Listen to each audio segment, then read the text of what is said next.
Directions. Read the passage below and answer the questions that follow. Traveling west. People today often pack up and move to another part of the country. Modern technology allows them to keep in contact with friends and family. Automobiles and planes allow for visits. In the 1800s, however, such a move meant leaving behind family and friends, possibly never to see them again. It also meant selling many possessions and venturing into unfamiliar and sometimes uncharted territory. Moving day for pioneer families was preceded by months of preparation. Families could carry only those possessions that would fit in a covered wagon. Toys, furniture, books, extra linens, and clothing, even family heirlooms, were sold to raise money for the trip. The wagon was packed with only those things that were needed to start a new life: farming and hunting tools, seeds, utensils, food, essential clothing, and linens. Chicken cages were often strapped to the back of the wagon, and farm animals walked behind. The trek west was hot and dusty in summer, wet in spring, and cold in fall. People traveling across the continent didn't have the luxury of smooth paved roads. Instead, they had rutted dirt paths which jolted the wagon wheels, creating a bumpy ride. Strong winds blew grit, and frequent thunderstorms soaked the travelers. Most pioneers tried to cross the plains as quickly as they could in order to reach a safe place before the first snowfall of the season. Winter brought dangers, freezing conditions, and few sources of food that no one wanted to experience.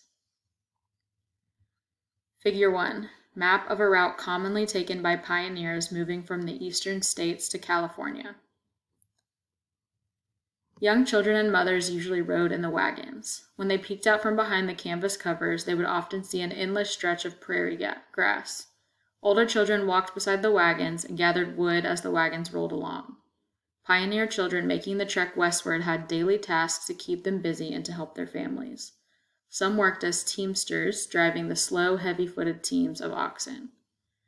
As an adult, Robert Sweeten wrote about his experience as a 6-year-old teamster. I walked most of the way across the plains, but with an occasional ride. One time I was driving 2 yoke of oxen so my stepfather could ride a while and rest. I stepped on a prickly pear, and being barefooted, the needles ran into my feet. Mother had to pull them out. Figure 2. Covered wagon pulled by oxen. During the journey, some children gathered firewood and buffalo chips or droppings, which would be used as fuel for campfires. We would take a sack and fill it as we progressed. They were very thick in a certain place close to the road. I thought I was in luck. I was picking up as fast as I could when I heard the rattle of a snake. He was almost at my feet, recalled Rachel Emma Woolley, who was a 12-year-old chip collector in 1848. Chores did not end when a family stopped to set up camp. Adults prepared the area and tended to the animals' needs.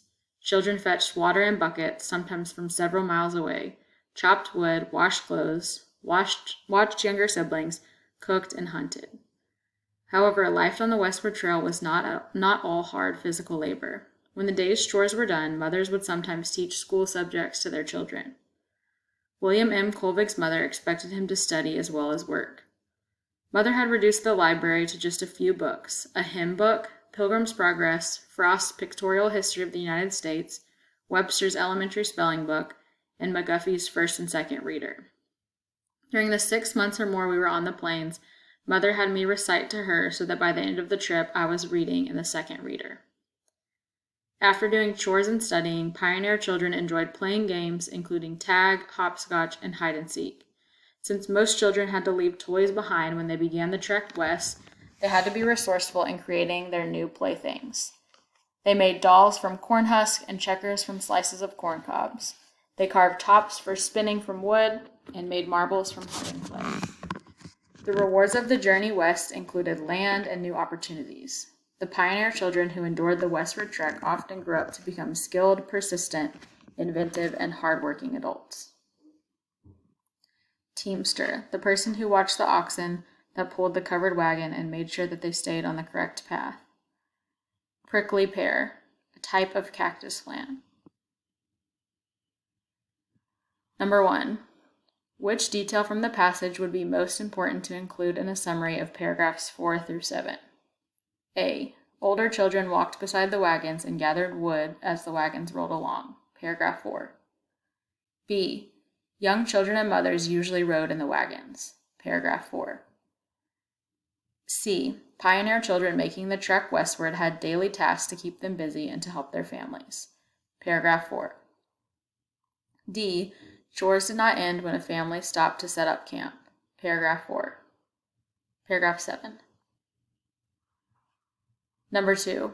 In paragraph 2, the author states, toys, furniture, books, extra linens, and clothing, even family heirlooms, were sold to raise money for the trip.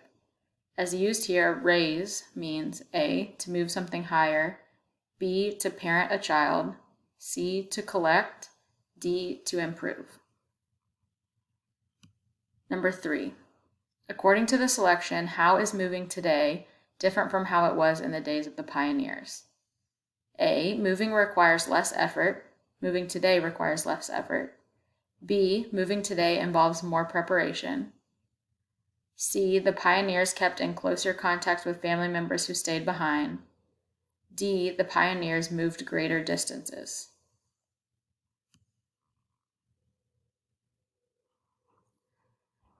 Number 4. Which statement is best supported with sufficient evidence from the article?